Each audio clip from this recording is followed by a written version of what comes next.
Arne, lovely to have your family over to experience a night like that. Obviously, no argument that the best team won tonight. How do you sum up, though, what your team produced tonight in a game of such magnitude to maintain your 100% record in the Champions League?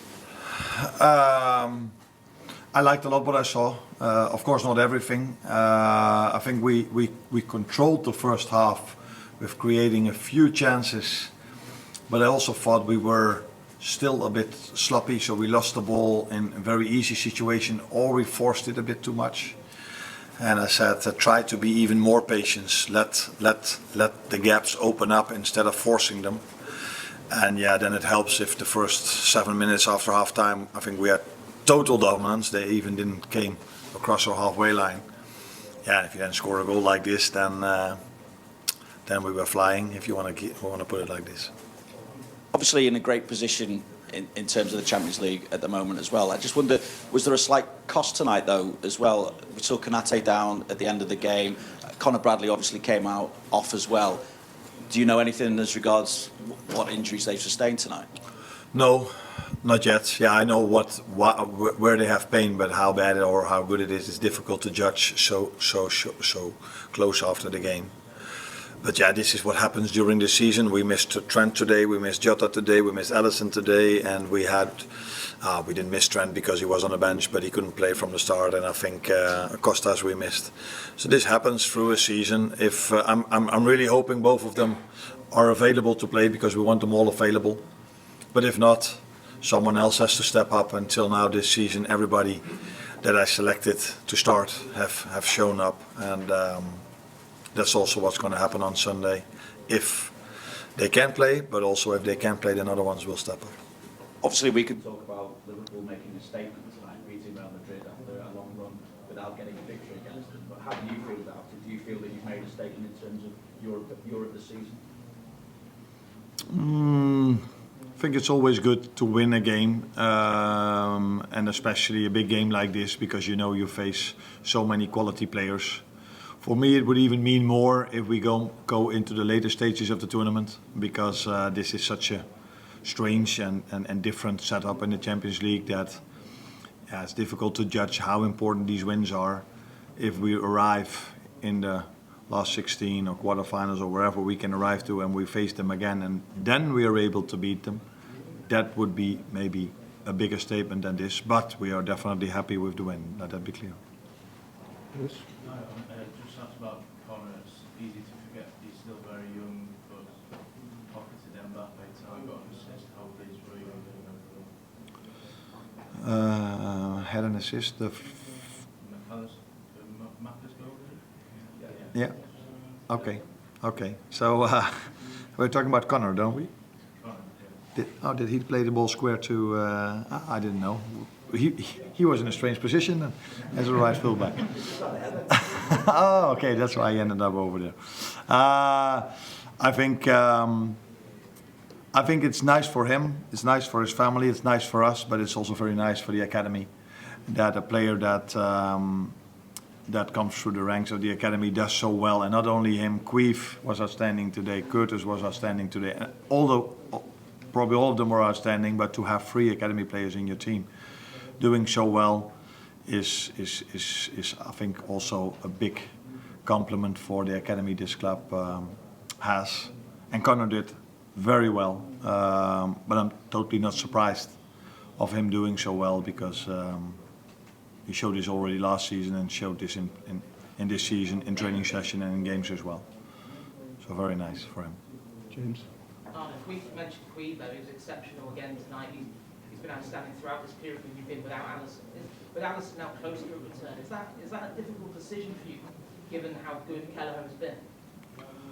I think every decision I have to make is a difficult one, because we have so many quality players. But I think I've been clear about that situation. But tonight it shouldn't be about that. It should be about Queef being so important for us. So it was a big moment for him. Also, I think if you see Mbappe behind the ball, at least I thought probably what everybody thought, and what everybody also thought when Mo stepped up. This ball is probably going to go in, and he saved it. So it was a big moment for him, special moment for him. So let that be the headlines, and the other thing where I was quite clear about 1 or 2 weeks ago.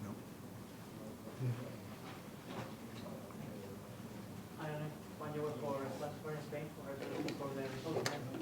Oh, English. Oh. Congratulations for the result tonight. Today again, in another game after halftime, the team has improved the performance.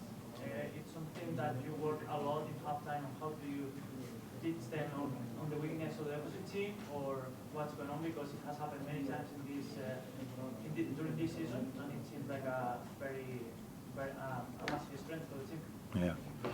Yeah, we work harder in the first half. In the second half, than we work during halftime. But this was a joke, but nobody understands it maybe.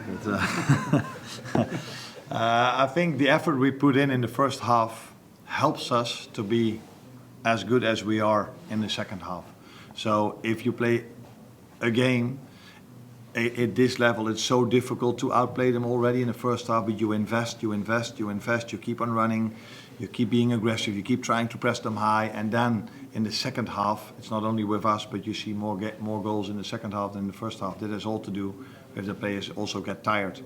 So we also invest in the first half to show up even in a better way the second half. But the good thing about the second half is, so before they go out, we always prepare them what to expect from what we've seen from them till now. But what we saw from them till now was with Vinicius. Now they lined up without Vinicius, so after the first half we know better what to expect than we knew before the game. So maybe sometimes these small adjustments help as well. But it has mainly to do with the effort we put in the first half already. In the last couple of one there, and then Jack into back.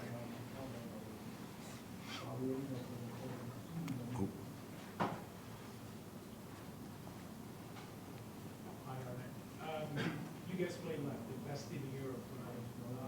How do you manage, the table says here, how do you manage to transform this team into a team that can go 5 wins out of 5 games in the chance?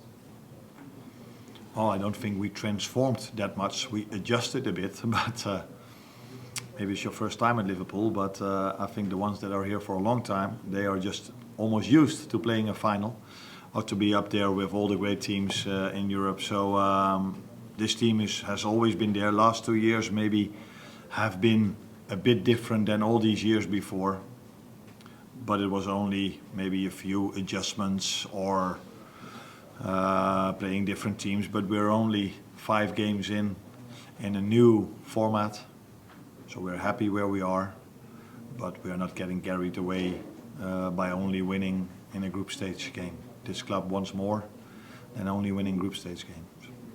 Last one there. Arne, huge congratulations. Could you please comment on Ryan Gravenberch's performance? I think he almost dictated the game tonight like Toni Kroos. What are his key strengths and what made you convinced that he would be your perfect fit as a number 6? I agree with you, he played a very good game, which was not that easy because he conceded a yellow card already quite early in the game. But yeah, he's so comfortable on the ball, and we like to have possession a lot, and if you have possession a lot, it's always useful to have players that are so comfortable and dominant on the ball. And he brings, together with our last line, the ball towards the players that can hurt every opposition. And that's what makes him special, together with his running capacity. He just keeps on running. And he, like all the others, also profit from the team performance. Because I've said it many times, the team performance makes the individual performance and not the opposite way around. Could he become the next Toni Kroos? Could I? Could he become the next Toni Kroos maybe? No, because he's Dutch and he's not German. Cheers, Arne.